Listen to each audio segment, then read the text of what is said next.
Hello, welcome to the Hofcast, episode 13. This week we have a special edition of 7 coaches that have won district titles either Friday or yesterday. And we're going to get to talk to those coaches today. We got a lot of different areas of Ohio that we're going to get to cover. We have all 4 different divisions that we're going to get a chance to talk to. And first, we are going to start up in Cleveland, or the outskirts of Cleveland, with Courtney, who coaches at Warrensville Heights. How are you, Coach? I'm good. How are you? Man, I am fantastic. It was really important for me to get you on here. I'm glad that we've had a relationship over the last several years, even though we don't talk every day or every week, but you're available for me to reach out to and get in contact with you. I thought the most impressive part of your journey was taking a team that was 3 years ago winless to a district title. But after talking to you today, I realized that is not the most amazing part of this journey for you guys. When we started talking, you let me know that you had been through some serious adversity lately. Let's go back to December.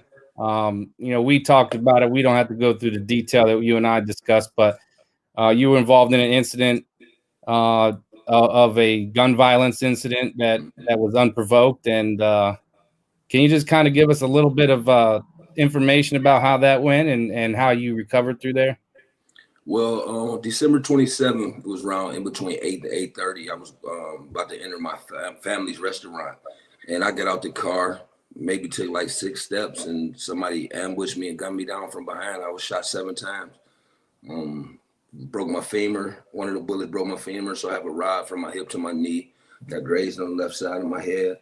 I got shot all over the body, back, everywhere. So I was in the hospital from December 27th. I left rehab January 8th.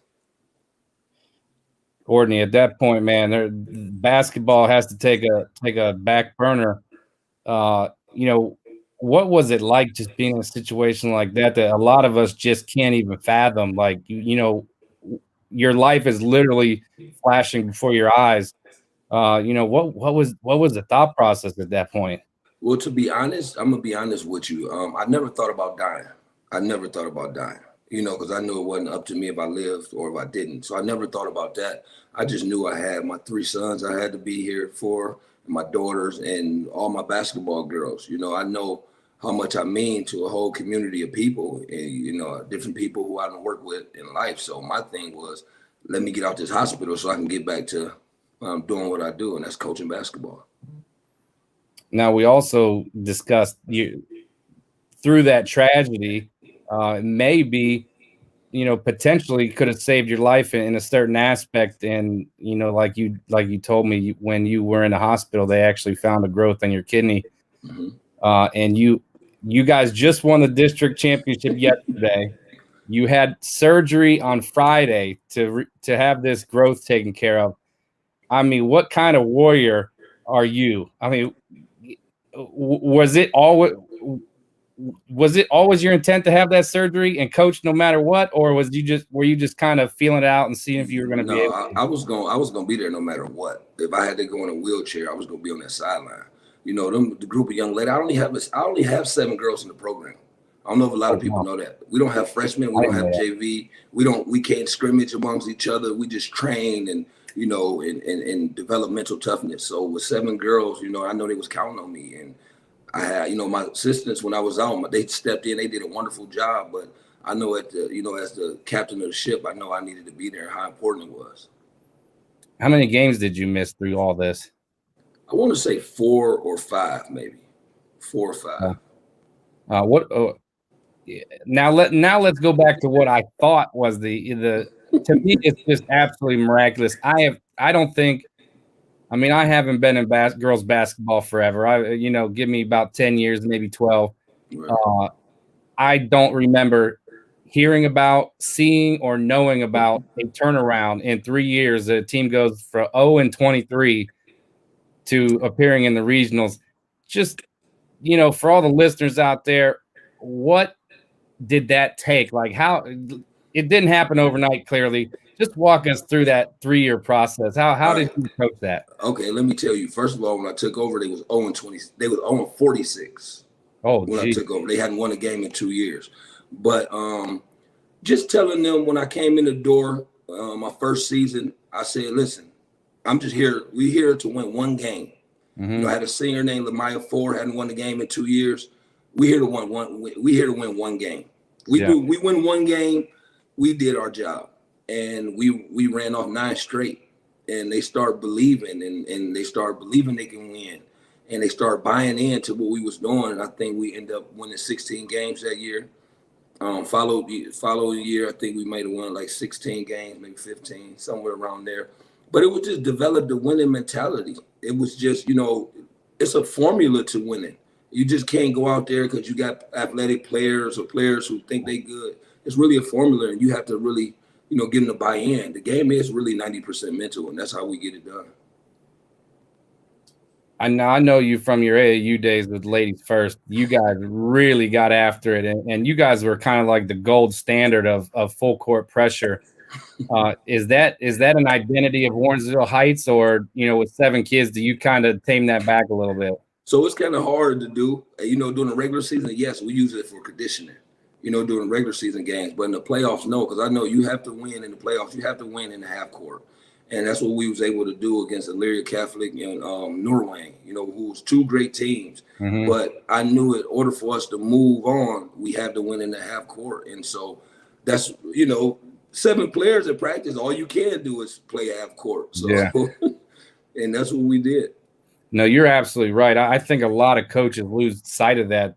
Coaches that live and die off the press and full court pressure, that's only going to take you so far. And until people realize that, they're going to lose sooner than they want, because there's not a whole lot of teams that are winning entirely based off of their full court pressure in regionals, and definitely not down in Columbus. So no, it's a lot of smart teams. A lot of the same every press that you can kind of throw at them. It may work a few possessions throughout the game, but eventually your girl's gonna get tired, and Yeah. Now I'm going to ask you this question, and I certainly don't mean it in jest at all. Okay. But you got 7 kids. Were those all Warrensville kids, or did some kids come in from? I know that Cleveland can be the wild, wild west sometimes. Yeah.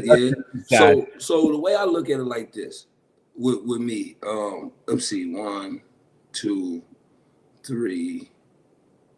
3 kids out of the 7 was originally came up through Warrensville Middle School.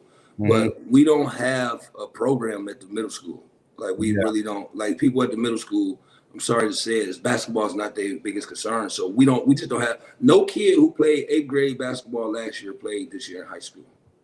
Okay.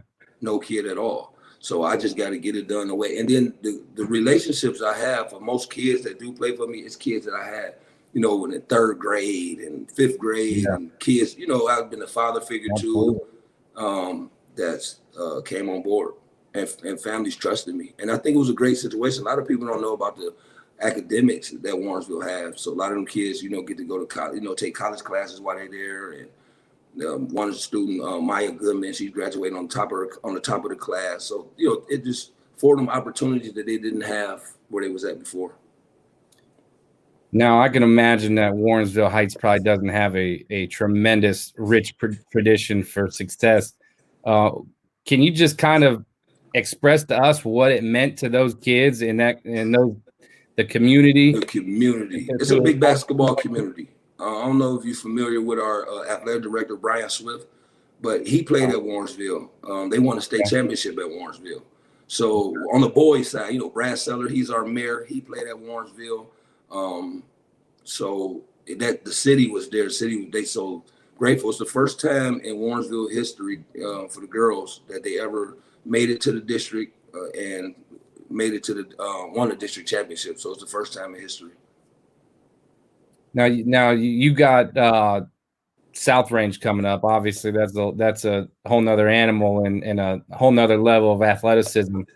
What's 1 or 2 things that you guys are focused on going into that game? Is it Tuesday or Wednesday? I know they split it up. Tuesday.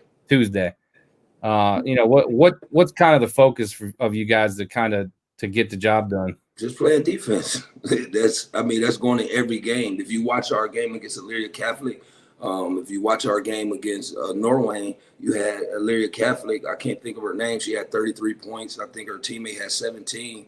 But from the other kids, you may have 4 and one of them had 1. You watched the game yesterday.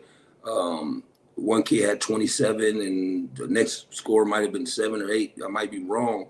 But it's, I understand they got, good players, but let's make sure nobody else can help. The good players going to do what they do. You just try to contain them. They're hard to stop, but let's make sure that people who's not used to scoring, let's make sure they don't score, and let's try to keep them play defense, keep them in front of us.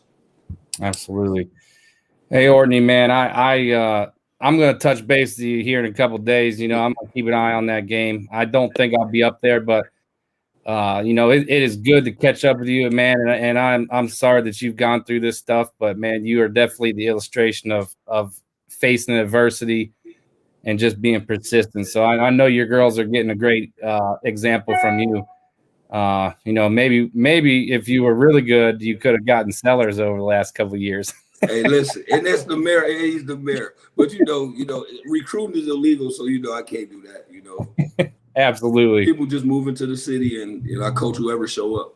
That's true, man. Hey, best of luck Tuesday. I appreciate your time. I know you're pretty busy with things going on, so I thank you for your time, Coach. Thank you for giving us, putting us out here. Thank you for the interview. We really appreciate that. The whole You're welcome, community. Man. Keep those kids moving. Good talking to you. I will. Thanks, Rich. Take care. Man, I just can't. That is a very unique story. The things that Orton's been through the last several months, man, that's a lot to handle. So for him to miss 4 or 5 games, that's tremendous. So I give him a lot of credit and look forward to see what those girls do on Tuesday. We're actually going to move down to Medina next. We got Coach Karen Case waiting for us on deck. And Coach Karen, how are you today? I'm great. How are you, Rich? Man, I'm doing great. It's nice to talk to you. I know we go back several years, and you've always been outstanding, easy to talk to, and always you open up your program. So I appreciate your time tonight. Absolutely. Thanks for having me on. And I haven't gotten to see you as much this year because of all the things going on, but thanks for this platform and giving women's basketball a spotlight. Man, I have literally went to half the amount of games I normally do. Yeah. So it's different for me, that's for sure. I will be up in Medina this weekend or this Tuesday. I figured. That's where I will be. I know where you'll be. First of all, you didn't even get to play on your home court for a district championship, but now you get a chance to play on your home court for a regional. What does that mean to you guys? That's got to be really cool. It is cool. It's unique and rare, and I think only could happen in a year like this. But honestly, we would play anywhere for regionals. We'll go to Pennsylvania if you need us to. But it's definitely nice to not have to get on a bus. And I would just say thanks to our AD, Todd Hodke, for being willing to host. We certainly have awesome facilities, and it's big, so that people are going to be able to get the most amount of tickets. And it's just a blessing. But it's going to be difficult no matter what. Now, you guys are going up against some blue bloods, that's for sure. Glen Oak, McKinley, and Hoban. What is the well, obviously you got to handle Glen Oak before the other two, but that region up there is loaded with traditional programs. You guys yourself has a great tradition, but you generally go west instead of come to the northeast. What is that challenge for you guys, and how much are you looking forward to it? Sure, and I've been coaching back here in Medina for 10 years, and all 3 of those teams in our bracket are no strangers to district finals and regionals and even beyond. So it is a load. And yeah, typically we go to Valley Forge for our district up in Parma. And then 2 years ago, we did advance to regionals, and we would typically go to Norwalk and face the Toledo folks. So it's different this year. Like we've learned since November, you just got to be on your toes and be ready for anything. And, our schedule changed just like everybody else's did a million times. So you just want to play a game, basically. Absolutely. What characterizes this team for you this year? I haven't had a chance to see you. I've seen you pretty much every other year. I know you graduated Lindsay Leonard, your cornerstone post, and the year you graduate or she graduates, now you're in regionals. Yeah. What is the characterization of this team this year? It's a lot of the same. Sure, Lindsay is a familiar name to a lot of people, and she certainly was an awesome player for us for 4 years and helped the girls learn how to work extremely hard. And that's something that we're familiar with. We want to lead with defense and rebounding always, and they know that. But we have a balanced scoring attack too, and we just want to get after it and really switch our defense a lot. We don't stay in one thing very long, but be intense no matter what we're in. You guys obviously face the huge challenge of Glen Oak. What are some of the things that you guys are kind of focusing on today and tomorrow before you match up with them Tuesday, specifically with Glen Oak? Well, obviously they're super successful. We did play them last year and didn't put our best foot forward around Christmas time. But we're familiar with their personnel and some of the things they do. But they're difficult because they have 6'5" center and a super quick, fast, always improving point guard, plus role players who know what they're doing. So it's going to be difficult, but we're going to be prepared. Our team definitely knows that. That's one thing about me. They're going to be prepared with strategy and the right things to do to emphasize before the game. And we're on a roll. I mean, we've done really, really well in the month of February, and now we got to hopefully try to keep that rolling into March, but you always want to be playing in March. It's a nice thing. Absolutely. And I remember that game last year. Honestly, I didn't remember the result, but I do remember, that was the event that we ran at Glen Oak, the Wishes Can Happen event, and you actually took the step and played Glen Oak when literally nobody else wanted to. We were struggling to find people to play Glen Oak, and you guys stepped up. Did you ever think that, you took that step, which was awesome, but now that game may help you for, to advance in regionals? Sometimes you just never know how things are going to turn out. Right, and I think we actually took that game because you said you'd buy us pizza. I'll buy you pizza. I probably did say that, but a lot going on. I didn't. I'm just we don't want to be afraid, and we want to step up and play whoever comes our way. We did that one time earlier than January too. We had an opening because Solon was on quarantine, so we brought over Toledo Notre Dame for a game like at the last minute.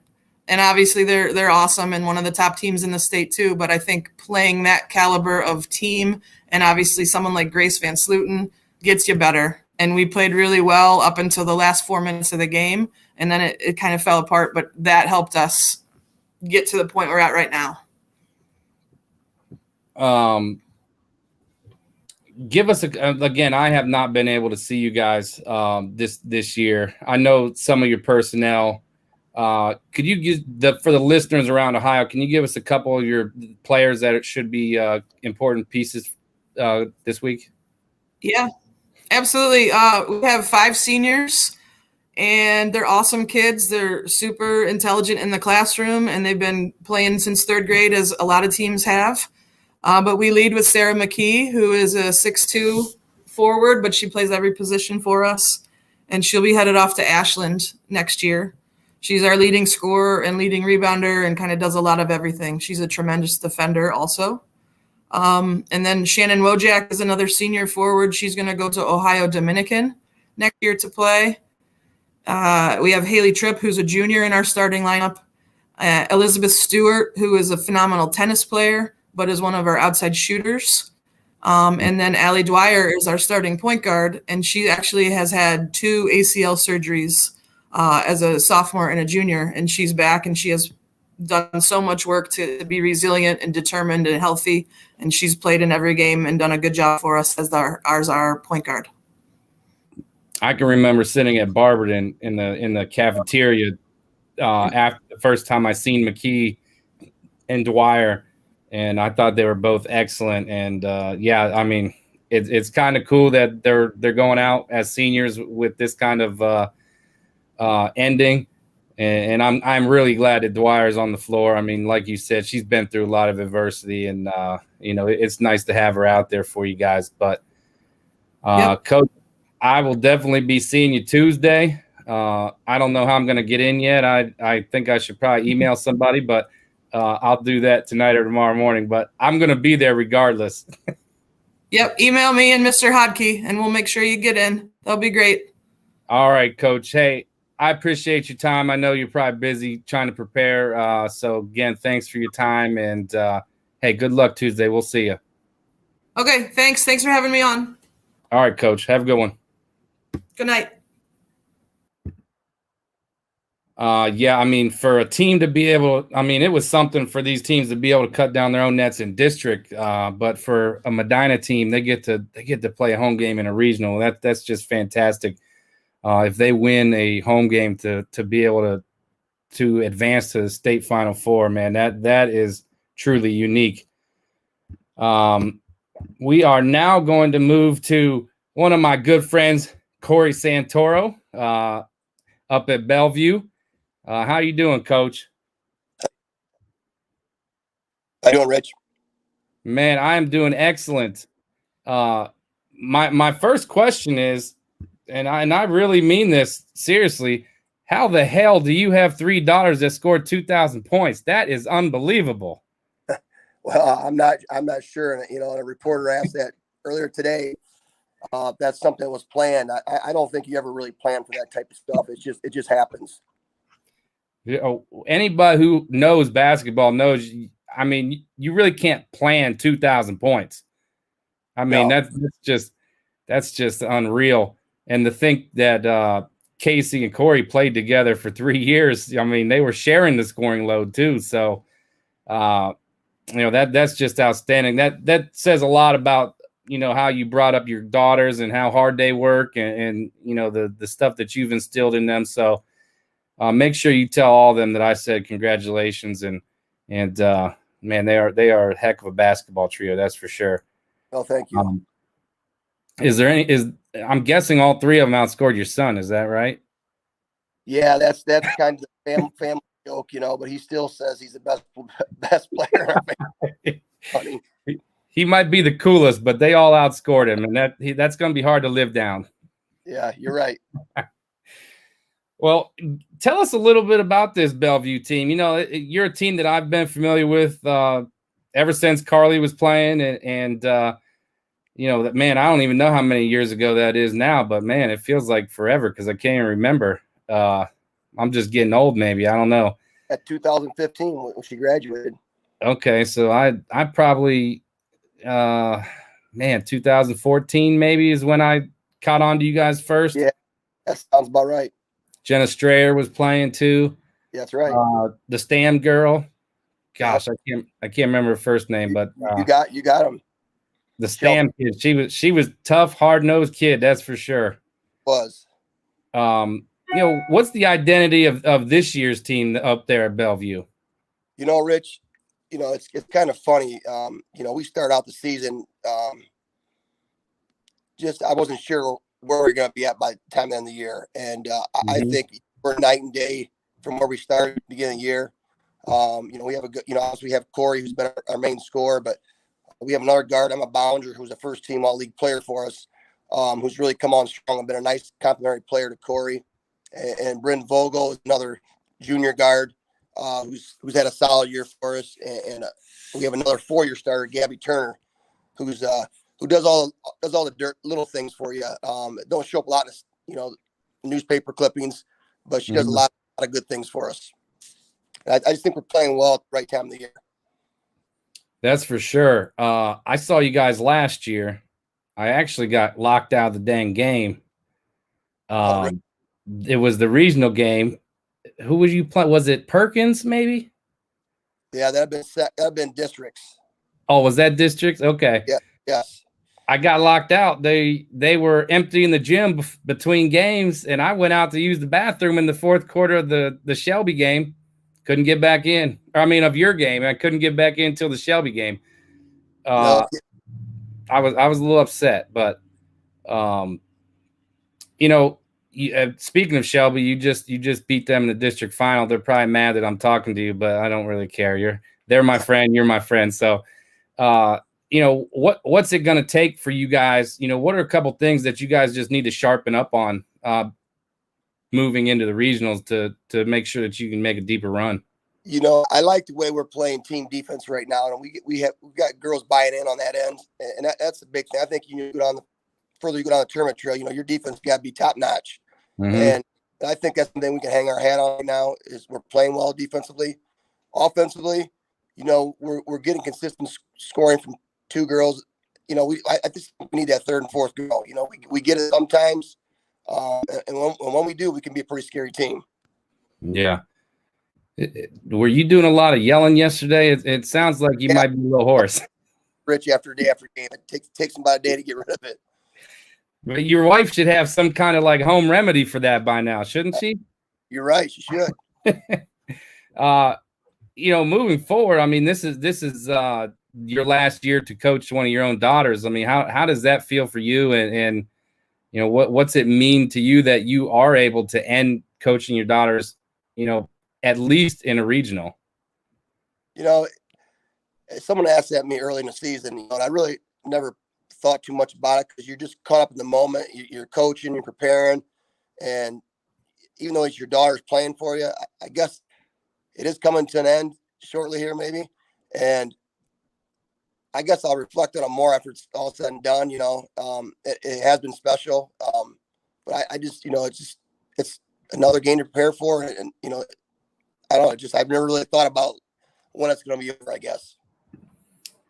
Now, you may not be able to answer this or want to answer this, but are you going to take some time after this year and maybe go watch some of these kids play, or you going to watch them online still and stay with the Redmen? I can answer your question. I'm staying as a lady head coach. I got to watch my son and my older daughter, Carly. I manage it. And believe it or not, I got to a lot of games. And if I didn't, like you said, I could stream them. So I'm gonna keep doing what I like doing, and I like being a coach here in Bellevue. Well, that's pretty awesome because you have built something really special up there. You got it rolling, and there's no doubt that you guys do it right in the bitty ball in the younger ages. So I know that you guys are just going to keep things moving. So I'm definitely excited to see you guys even moving forward. So, again, tell those kids I said congratulations on 2,000 points, man. That's just tremendous. I will. And I'll be keeping an eye on things, how they go over there. But again, thank you for your time. I know everybody's busy on a Sunday night before you got a regional week. So I really appreciate your time, Coach. Hey, Rich, take care and good hearing from you. All right, man. We'll be in contact. Okay. Have a good night. Bye. Gosh, Carly Santoro had 2,000 points. Casey Santoro had 2,000 points. Now Corey Santoro just got her 2,000 point this weekend, man. That is unbelievable. Carly went on and played at Bowling Green and Ohio State. Casey is playing at Kent State, and Corey's going to Clarion next year to play out there with the Eagles. So that's pretty awesome. We are going to move down to the River Valley area, and we got Coach Steve Eft from Indian Creek coming on with us. Coach, how are you? I'm doing good. I'm doing real good. Thank you. I appreciate you coming on. Appreciate you having me on.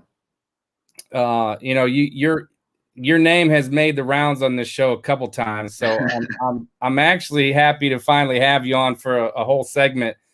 But just tell me, I think I seen on Twitter that this is Indian Creek's first district title. Is that correct? Yeah, that's correct.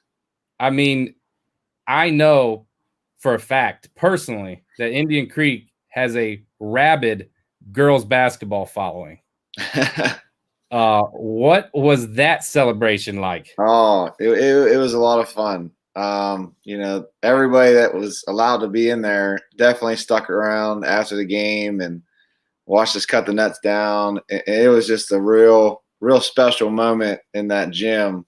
This is we're getting a brand new high school next year, or end of next year. So, this is the next to last season in that gym. So it was really nice to get that district title in there and celebrate with those fans in that gym, and send these seniors out at their last home game the right way.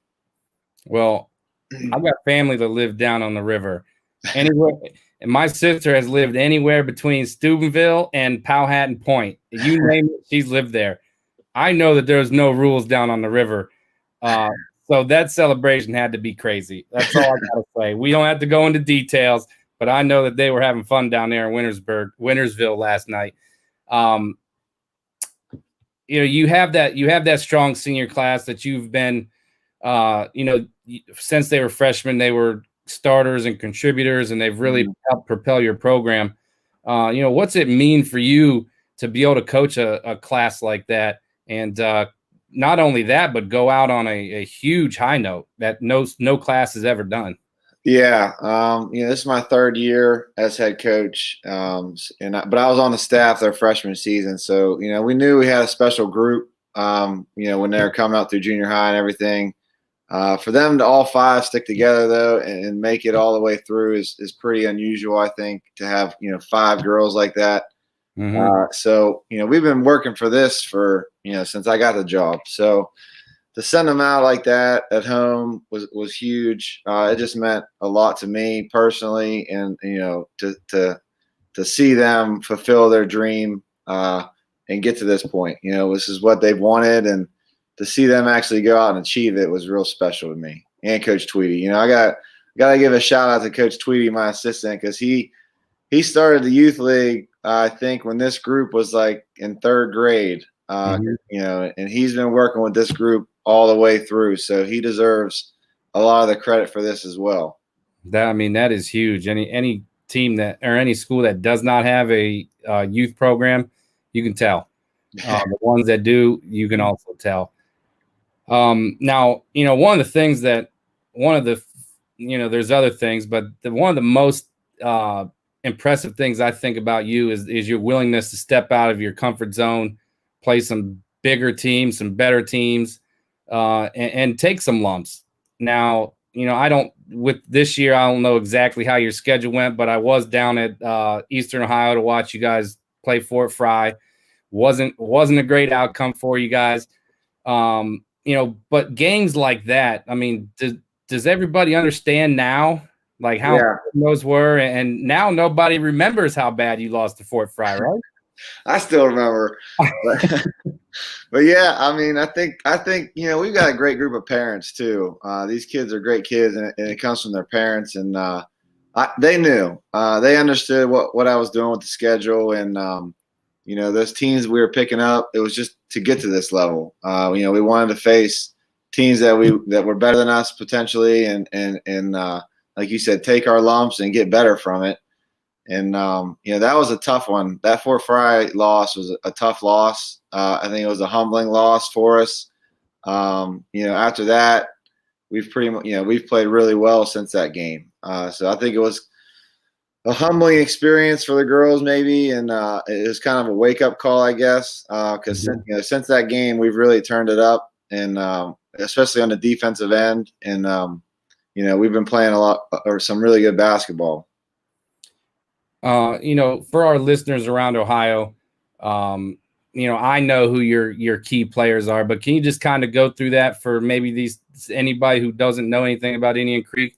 Can you just give us a couple of top kids that are going to be impact kids coming up this week? Yeah, probably. You got to start with Taylor Jones and Kylie Kiger. They're both 4-year starters. They both passed 1,000 points this year. Taylor's actually really close to 1,000 rebounds. So if we can get a couple more games, she might actually get there. But those two are our leaders. Taylor's averaging about 18 points a game and over 11 rebounds a game. Kylie's at about 16 points a game. She had a huge second half in that district final. And, it starts with those two. But then, the other three seniors are Haley Clark, Mackenzie Taylor, and Abby Copeland. And they've really stepped up in games offensively where teams are really trying to take Kylie away and doubling down on Taylor. Clark's had a 20-point game this year, and Mackenzie Taylor's had a 20-point game this year. And then, Copeland's the kid that, she'll do anything you ask. And she does all the stuff that doesn't show up in the stat sheet. And she guards the best player on the other team every game. And she just comes to work. She's a great kid and do anything for you. And she just works her tail off for us. Now, you guys have a huge test coming up against Sheridan. What's kind of the mindset going in that game? Obviously, you belong because you're also in regionals. But what are some of the focal points going into that game this week? Yeah, watching film on them recently, they got a complete team. That's for sure. They got the Stinson girl inside, who's a handful to say the least. Mm-hmm. And then they're surrounded by shooters. Her sister. You really can't leave her.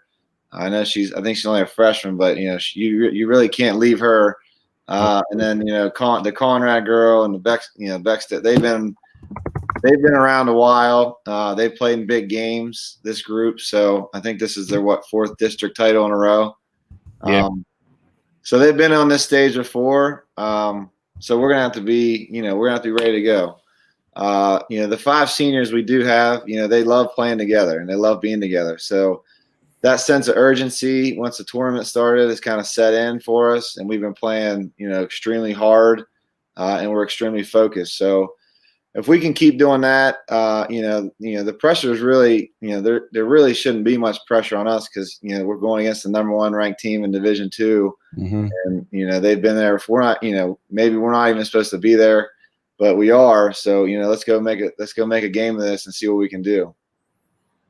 How many rebounds does Taylor Jones need for 1,000? Do you know? Yeah, she needs 28.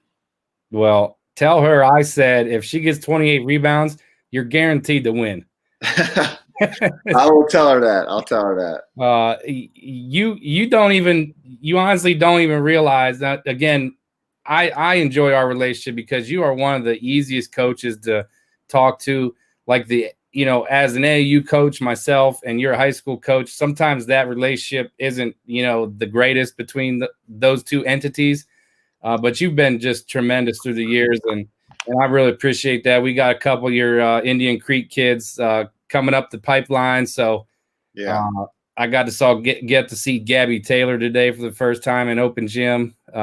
Mac is quarantined, but she had a great year with us last year. But you also don't even realize how much your name comes up in conversation because Big Daddy Green, I think he calls me about every 3 days. He's like, "Hey man, I'm in practice. I'm at practice." He only calls you every 3 days. He calls me about every single day. So it's always when you're in practice too. It's like, yeah, he loves coming to practice. He'll be there tomorrow. He called me today, find out what time we were practicing. So he'll be there tomorrow to get his ticket for the game and everything. Isn't that awesome just to have a community that is that involved and that it backs you guys that much? I mean, it's just not like that everywhere. It really is. We've gotten a ton of support from fans this year. A ton of people reaching out to the girls and congratulating them. And it's just, it's real special to be a part of a small community like this that really comes together and supports a team like ours. Carl's been going. He's never missed a game in my 3 years. He travels everywhere we go. He never misses a game. He went all the way to West Holmes to watch us. So wow, yeah, Carl's the man. Carl's definitely the man. And he sports that old. I don't even know what material it is, but it's a classic, like the shiny vinyl jacket, like the old Browns jacket. So. I mean, it is just awesome to have fans like that, and I know that he's not the only one in your community. So you guys are definitely doing them proud, and I know that they're going to be following you to that Sheridan game this week. So kind Coach, I want to thank you for your time. Not only that, thank you for your friendship. You're an outstanding dude. I know those girls are really blessed to have you. So go give them hell this week. We're gonna try. I appreciate you having me on. Good talking to you. Thank you for everything you do for the girls we send your way for AAU and stuff and making them better. So thanks a lot, and I appreciate it. All right, Coach. Hey, good luck and break a leg, man. Thank you. Have a good night. See ya. We are finished up there with Indian Creek's Coach F. He's just a great dude. The more friends you can have like Coach F, the better off you are. And we are actually now going to head down to my favorite part of the state, which covers dang near 50% of the state. But Coach Gray from I don't know why I did this to myself, because I always mix up, not on purpose, just on accident, Tri-Village and Tri-Valley. You're not the only one, Rich. You're not the only one. We get called Tri-Valley so often that oh my goodness, it's unbelievable. I don't feel so bad then, because I do it all the time, and it's not like I don't know the difference. It just happens. I got Coach Kaufman from Tri-Village coming up in 15 or 20 minutes, so I don't know why I did that to myself, but I'll try to make it through. But you guys, you're rolling. Obviously, you're making a regional appearance. First of all, some of the viewers from around Ohio, you guys are stuffed down there, almost on the border of Indiana. Yeah. Give us an idea of some of the impact players that you guys have on your squad. Well, we're really young. Our two kids that most people kind of know about are our two sophomores, Riley Sagaster and Morgan Hunt. Both those kids have made a huge impact for us from day one that they stepped into our program. Mm-hmm. Both kids right now are kids that are getting a lot of D1 interest from mid-major D1 schools, and then we've got a 6'2" junior, Megan Downing, who's been an impact player in the paint for us, especially on the defensive end. She really makes things difficult for other teams. The one time I got to see you guys play, I think it was, obviously wasn't this year at the Classic, but it had to be last year because Riley was playing. Yeah, she would have been a freshman, and I got to come in there on Friday night while you guys were practicing. I sat and watched a little bit, and I was really impressed with how you handled the kids and your attention to detail. I remember sitting there watching, like, man, this guy's got a sharp eye. So, tell us a little bit about your journey this year. Where did you guys finish at last year when those kids were freshmen? We got beat last year in the regional semis by Cincinnati Country Day. A game that we felt like we kind of let one get away from us. We had a great year last year. We had 4 seniors that were all 4-year players for us. So we had a lot of senior leadership to kind of mix with our young talent. This year, at the start of the year, it was a little bit of a struggle for us, to be honest with you. The loss of the summer, and then our volleyball team advanced to the regionals. So even our first 2 weeks of practice, we were still missing a lot of our key kids. So we really lost a lot of development time with a young team. So it took us probably till about late December, early January to really feel like we were starting to gel. Did you, when you graduated all those seniors, was this did you guys have expectations of getting back to regionals, or did you think maybe this was a rebuilding year and you guys are exceeding expectations? Well, we always kind of have high expectations for ourselves. I think we knew we still had a lot of really good young kids. Again, Riley and Morgan and Megan were all big parts of what we did last year. So with those 3 returning, we knew we had a lot coming back. And then we also, our JV kids last year were undefeated. So we knew we had some young talent coming in from the JV squad that, a lot of people didn't know about. So we were going to kind of have some kids that were maybe, flying under the radar that was joining our varsity program. And we were excited about that. To say we're surprised to get to the regionals, I don't want to say we're surprised, but we definitely feel like, it's a pretty significant accomplishment for this group. Now, you guys, obviously, you got Legacy Christian coming up, and you never want to overlook a regional opponent, but you're ultimately looking down the barrel of a Minster or a Fort Loramie. What is the focus in the regionals? I mean, let's face it, Minster and Loramie are some of the monsters in the state. How do you get your kids focused and, ready to take on these challenges? Well, they know they have to be. I might be a little bit biased, but I think the Southwest region in D4 is definitely a gauntlet. It's a lot of really good teams. There's teams in our area of the state that aren't fortunate enough to make it to a regional who really, maybe if they were in some other parts of the state, might be able to advance a little bit farther. It's just a really, it's a log jam with really good teams. And then you throw Loramie and Minster into that, and they're obviously the cream of the crop in D4. We know we've got our work cut out for us. Legacy Christian's really, really good. I don't know how much you know about them, but they've got Emma Hess, who arguably is one of the best D4 players in the state. 6'1" kid that can kind of do it all. She's going to Liberty. Has had a great 4-year career there. And then she's got a nice running mate with her, Kathleen Honor, who scored over 1,000 points in her career and has something like 500 assists and 500 rebounds, and just kind of a kid that does it all. We know we've got a challenge with those two kids, and we're going to have to be at our best on Thursday night to be able to advance to hopefully see whoever gets out of that Minster and Loramie game. That's going to be a battle. It's almost a sin that they have to play in a regional semifinal. I mean, most years they're in a different region. The crazy thing is last year they were Minster. I don't know what the change was, but last year Minster went to the Northwest region. And then that was just a 1-year deal, and they brought them back down to ours. We got Coach Capel waiting on deck from Buckeye Central, and I can promise you he's not going to shed a tear. That they're both down in the Southwest, and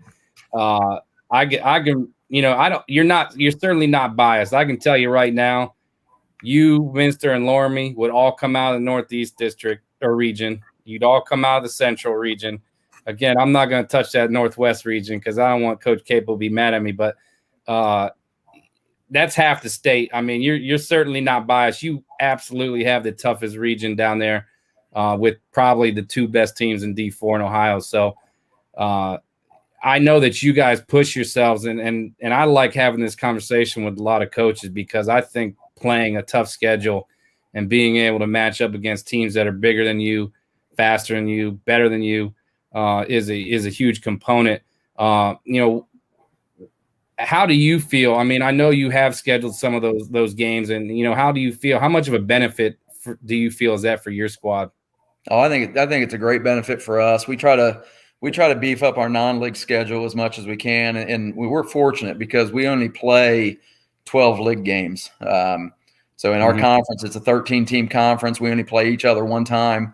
So that gives us 10 other games where we can really go out and find the best of the best that we can, find in our area. And that's something that we always try to, make a focal point is trying to make sure that our non-league schedule is not just tough, but that there's a variety of what you're going to see. We try to make sure we see a little bit of everything in our non-league schedule to prepare us because, it's hard to simulate some of those things in practice for sure. I know for sure that you guys have no problem playing anybody. Your assistant contacts me quite a bit about scheduling, and if it wasn't for COVID this year, you guys probably even would have been out further and played some even better teams. But with everything that's going on, it's obviously restricts everybody. Give us one thing as we're ending here that you guys have to improve on from the district semis, the district finals, moving into the regionals to be able to have a shot at moving on. Well, I think our big thing is, and we've gotten better with this, but early in the year defensively, we were not a good defensive basketball team, and that's something that's kind of been a staple for us. In my time here at Tri-Villages, we've always been pretty solid defensively. We've been able to kind of hang our hat on that end of the floor, and this year it was a major struggle for us. Even in the 2 games that we lost, we scored enough points to win those games. We just couldn't get any stops. So we've gotten a little bit better. I think as the year's gone on, we went, I think when we were like 7 or 8 games into the year, we were giving up almost 50 points a game, and now we're giving up about 36. So we've gotten better as the year's gone on, but that's something we still have to get a lot better with. We didn't rebound the ball very well yesterday at all in our district final game. And we know, if we're going to run into teams like Loramie or Minster, we better be able to rebound in those games because they're going to be bringing a lot of bodies at you, and they're going to bring a lot of fresh legs at you because they go a little bit deeper than we do. So we've got to shore things up on the glass for sure. I mean, that's kind of an area of concern for us. If it was any day besides Thursday, I think I may have strongly considered making the trip down there because I want to see you guys. I would love to see a Bellevue. I'm getting a phone call from Bellevue, Washington. A Minster Loramie game. But unfortunately, the Mountain East Conference opens on Thursday, and they're finally letting fans in. So I got to go catch a bunch of our college kids while I can. Yeah, it'd be worth your trip for sure. It's going to be a heck of a night. Hey, I've got a little bit of a bone to pick with you, though, man. I got to tell you, you probably don't remember our first encounter, I bet. Maybe I don't. I'm getting old, so I forget things. A couple summers ago, we were playing in an event at Cincinnati Sycamore, and you had one of your AAU squads down there, man, and you came walking into the gym, and you had some crazy looking tennis shoes on and wearing a hat backwards with, I think, a long beard at the time. And I was like, man, who is this cat? And you whooped us, man. You made us go home feeling sorry for ourselves. Man, I do remember that. I honestly don't remember if we won or lost. I do remember playing you now that you say that. Yeah. And we talked a little bit, and you guys were I must be getting old because I don't really think we whooped you. I think we might have scraped by. You squeezed it out at the end, man. You outcoached me down the stretch, and you squeezed it out at the end. So I don't do an ounce of coaching. So, when you have this event at Tri-Village here on March the 14th, I'm a sore loser. I don't like to lose, so I want to play you one-on-one that day. Well, how tall are you, first of all? I'm not very tall. And I'm not very good, Rich. If we set the time limit at like 3 minutes or first to 5, I think I could do it. But it might be some good footage for Twitter too. I would say the kids would probably have the phones out. I don't know that'd be good for either one of us. I would both of my ACLs would be in severe threat, that's for sure. But hey, man, I do remember that, and I really our kid, you guys were very well coached, you always are, and we just don't, as an AAU squad, we don't get to see that a lot. I mean, most AAU is just run up and down the floor and try to score points. So that was actually a valuable day for our kids because there is a lot of value in playing teams like you guys or a Highland, or I remember we played Toledo Notre Dame one year in a tournament, just to be able to play some structured fundamental basketball, which a lot of our kids don't get at high school either, is beneficial for our kids. So that's a lot of fun. I had to yank your chain there a little bit and get on you. I'm glad you reminded me of that because I did forget about that. I do remember it now, but it definitely would have slid through. But yeah, I'll be down there on May 14th. We got the All Ohio camp. I really appreciate you hosting that, allowing us to host the event there. And man, we got a lot of talent so far, and it's just getting better. We got 2 weeks now, right? Yeah. Yeah, it's coming up pretty quick. Yeah, we're looking forward to hosting it. It's going to be a fun event, and I'm glad I'm glad you and Caleb were able to get together on it and make it happen. Here's the deal. I will play you one-on-one if you play Caleb and beat him first. Oh, no way. I don't want any part of that. My wife would not be happy if I was trying to take on that young buck. Hey, Coach. Hey, I really appreciate you. You're just an outstanding guy, and I appreciate your time. I know it's getting late on a Sunday night, so you're either busy or ready to unwind. So I appreciate it. Hey, I appreciate you having me. It was a lot of fun, Rich, and I appreciate what you do for girls basketball in the state, man. Thanks, man. I appreciate it, and good luck Thursday. Thank you. Appreciate it. Have a good one. Great guy. I mean, nobody wants to be in a region with Minster or Loramie, and they got to take care of business against Legacy Christian first, but I really wish them the best, and we'll be down there. I'm going to get to check out Tri-Village. I get to check out Tri-Village in 2 weeks. So now we're going to go over to the northwest part of Ohio, and we got Coach Abram Capel from Buckeye Central. Coach, how are you doing, sir? Good, Rich. Thanks for having me. I didn't have any hard feelings when you were talking about Southwest, so I got it. You know, on Twitter sometimes I don't really censor what I got to say, but when I got you coming up next, I don't need you mad at me. No, I think we're fine letting them beat each other up. Coach, you guys have a outstanding tradition at Buckeye Central, and I don't know how many years in a row you've been at Perry, but it's definitely as long as I can remember. I know there was a coach before you, but were you on staff when I can't remember his name. Greg Moore was before me, and the first year we were at Perry was his last year. So, okay. So yeah, last night was our fifth straight district championship in a row, and then 16th in school history. So something to definitely be proud of. I know I've watched a lot of talent come through Perry, and this year they switched it up on you a little bit, and you got to go out west. Do you think that's a benefit or a negative that you got to go somewhere different that you're not used to? You're going to see totally different teams than you're used to seeing at this time of year. How do you guys view that? Kind of both ways, in the sense of, like you said, there was some familiarity up there.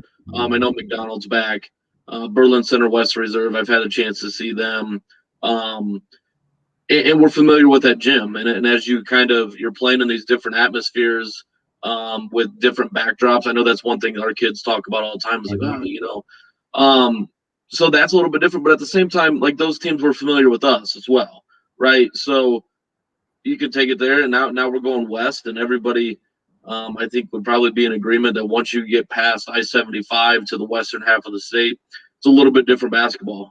You're dealing with Liberty Benton and Ottawa Glandorf, and some of those schools that aren't necessarily in our division, but there's good basketball out there. But fortunately for us, some of these kids have already played out at Elida Fieldhouse, so I mean, it is what it is. So, and we kind of knew a couple weeks ago when they switched things up, we kind of started looking ahead a little bit. Here's a tough question. Maybe not real tough, but would you rather be, just based off of the teams that are with you, rather still be in Northeast, or would you rather be out there Northwest? The politically correct answer would be, we're just thankful to be here. We're happy to be back in the regionals. Everybody at this level in the Sweet 16, regardless of what region you're in, obviously can play some basketball. So it doesn't make us any different. We started digging in pretty hard to Columbus Grove today. We had people at the game Saturday to kind of, get some eyes on things. It's a little bit different to see things in person as opposed to film. So, yeah, we're just excited to be there. So, I have not been able to see you guys play this year. I know, man, you got Emily Cecil, you got Claudia Now, I think her name is pronounced Pfeiffer, but I could be wrong. Piper. Piper or Pfeiffer? Piper. Okay. Those are the two kids that I'm familiar with. Can you talk a little bit about those two, and then maybe some other kids that are impact players for you guys?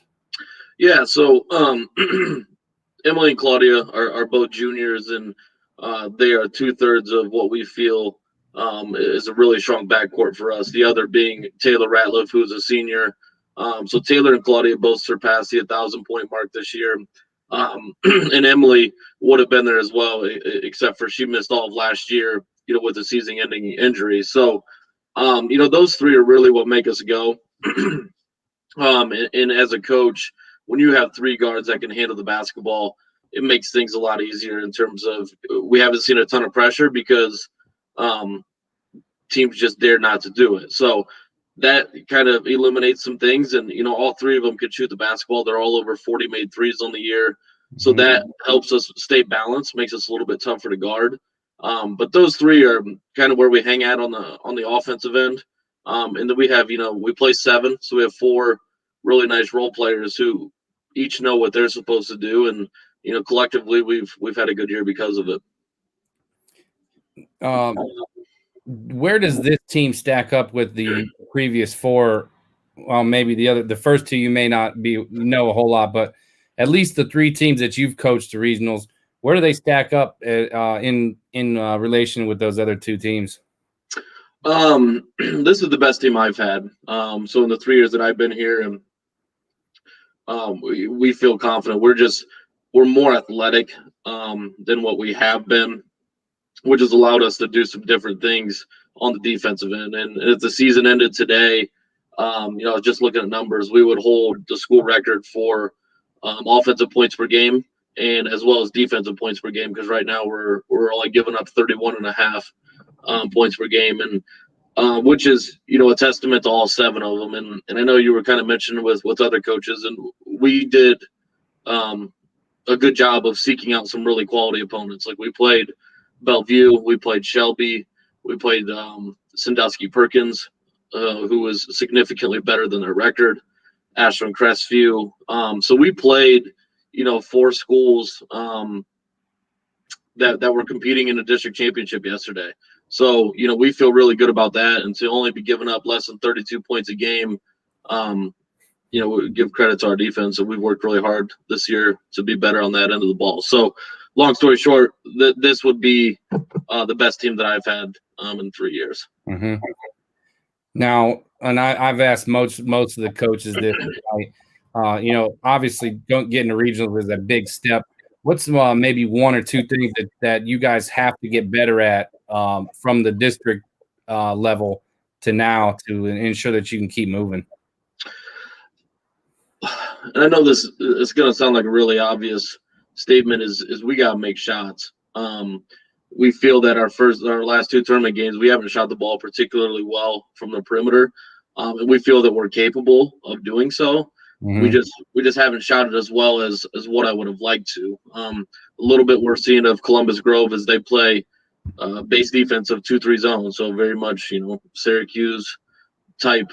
So where they're just going to play zones. So we're going to have to be able to make some jump shots or we're going to be stagnant on offense. But at the same time, we don't want to settle for jumpers too. You know how you can get complacent and just come down 1 pass and shoot a 3. But in order for us to win Thursday and, keep rolling we're just going to have to be a little bit more efficient on the offensive end.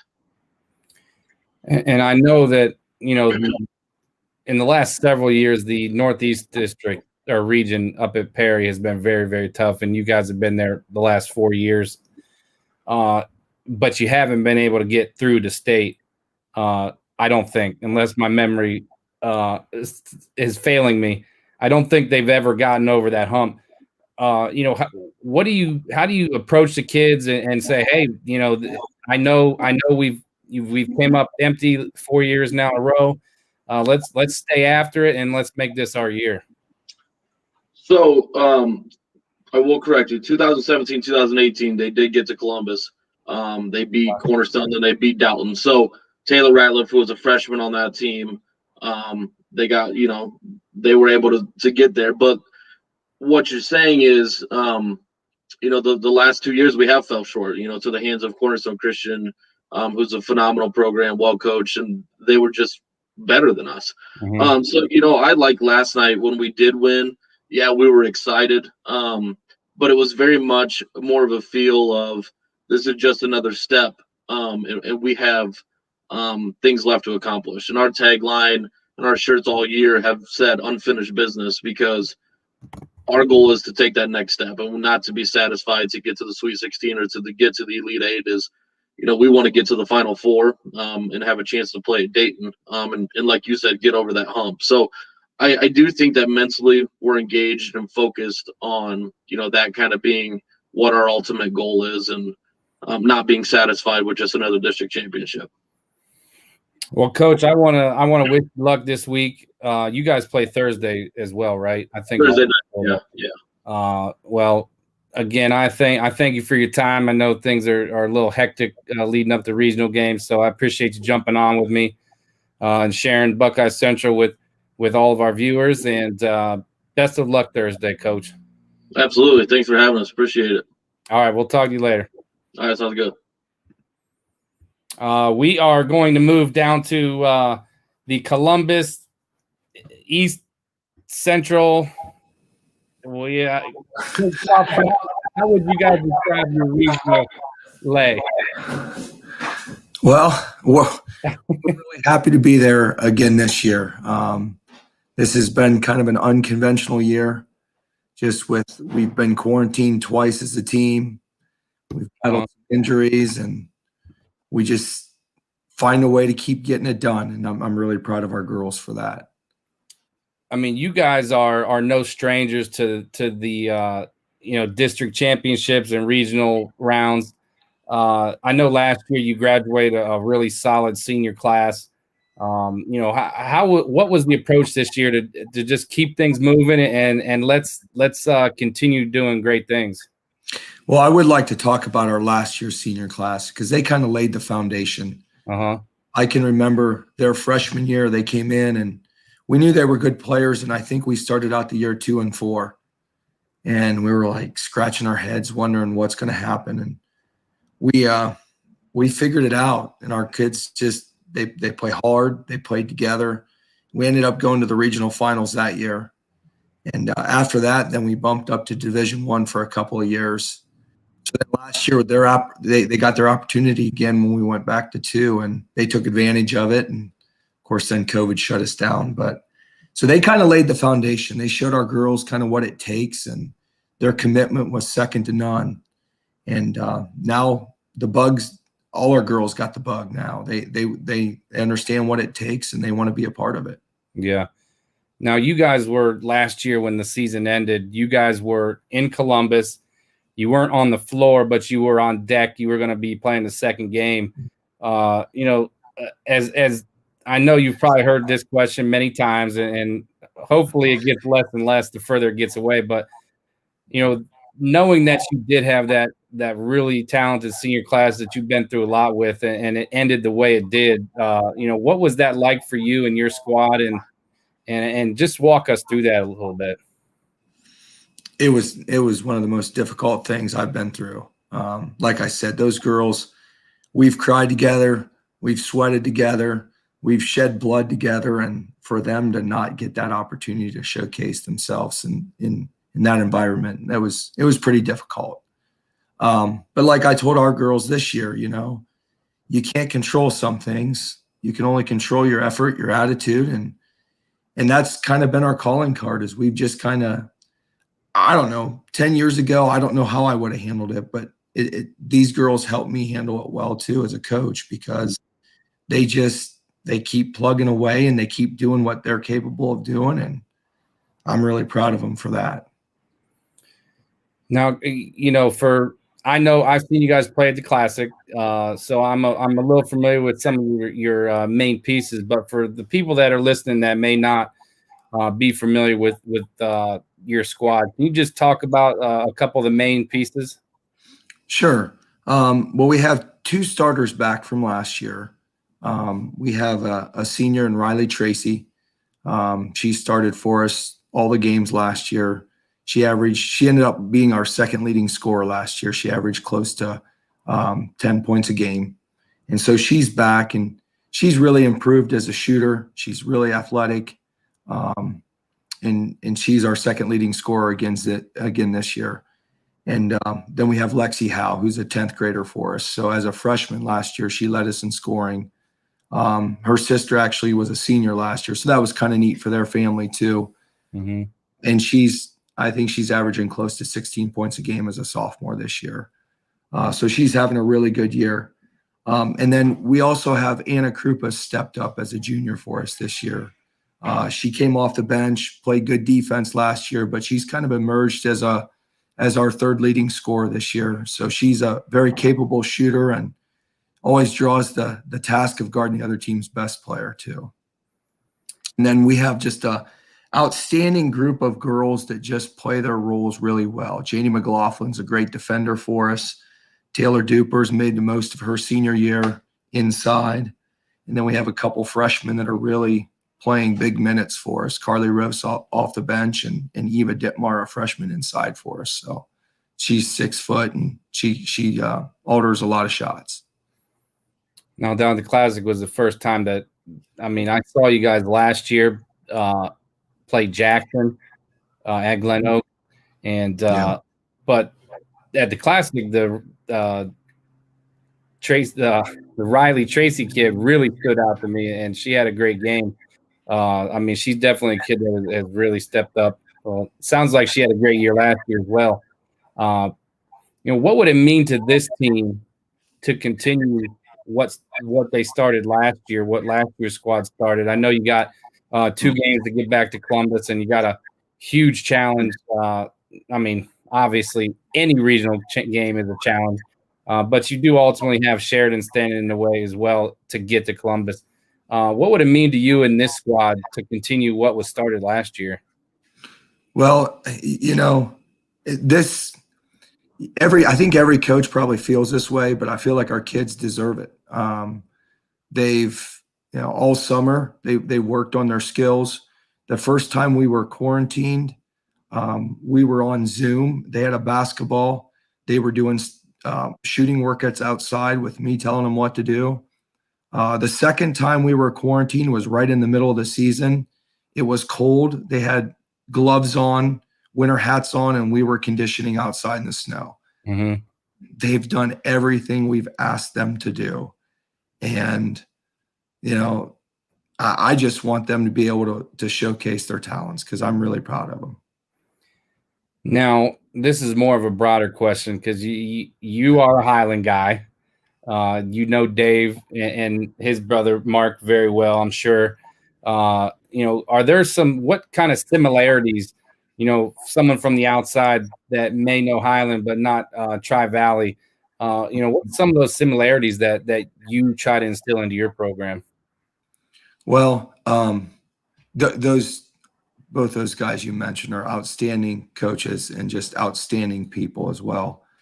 They've been a big help to me. I think Highland does it the right way. They hold their kids accountable. They work extremely hard, and we really try and just emulate that in our program too. Sometimes it's a little bit of tough love for our girls. They know it's love though. And our girls and they work extremely hard. So, and the other thing too is it's a team effort. And I think maybe that's an easier sell having coached boys and girls. Mm-hmm. Easier sell on the girls' side, but our girls definitely buy it totally. Now this is a random question. Do you know Scott Callahan? I do. Yeah, I taught with Scott at Wadsworth. I swear, if you had hair, I would feel like I was talking to Scott. You guys sound alike. Like your vocal mannerisms are the same. If I had my eyes closed, I would think that I was talking to Scott Callahan. Yeah, him and I taught together, and we're good friends. Wow, he is a outstanding guy. One of the just most high character guys I've ever been able to be friends with. So, Coach, give me one or two things that you guys just have to get better at to be able to compete at the regional level and get a couple wins? Well, I was listening to Coach before, and they were talking about shooting. I think every coach going into a game like this, they want to be able to shoot the basketball well. And I think we've taken really good shots. I think we're definitely capable shooters. The last few games, I'm not sure we've shot the ball quite like we're capable of shooting the basketball. And I think that's very important. I think free throws become important when you go on the road, or I guess when you're in tournaments like this, you got to make big free throws. Mm-hmm. And then I just, we've always kind of hung our hat on our defense, and we've always said that, our defense keeps us in the game, and our offense hopefully will come around and give us a chance to win it. So that's kind of our goal going into it. We know that Vinton County's a really, really good team, and they got a lot of weapons. So we definitely got our task cut out for us, but we're excited for the opportunity, and we're certainly going to give it our best. I appreciate your time, Coach. I told Coach Gray, I don't know why I did this to myself, because I always mix up Tri-Village and Tri-Valley, like subconsciously, because I know the difference. I know who you guys are, but it's just so similar. I always I switch them around by accident. But again, thank you for your time. I know you were really focused on this regional game coming up in a couple of days. So I appreciate you sitting down with us, and good luck this week. Rich, thanks for having me, and thanks for all you do for the game. I really appreciate that. Thanks, Coach. I appreciate it. Have a good night. Yep. Take care. Well, guys, we got through 7 coaches today. I could have had a lot more, but time is limited. I don't think you guys are trying to sit on here till midnight and listen to me. So thanks for everybody who listened tonight. I will not have a Tuesday show because of regionals, so that's why I moved it to today. I did not have a co-host because we had so many guests. I just wanted to, stay focused on those things. So maybe the entertainment value wasn't great today. But you see the national championship team huddle team back there. That's harder than pointing at something that's harder than you think when it's backwards. So again, thanks for everybody who listened. This week, make sure you treat others well, do something good for somebody, and please do not be fake.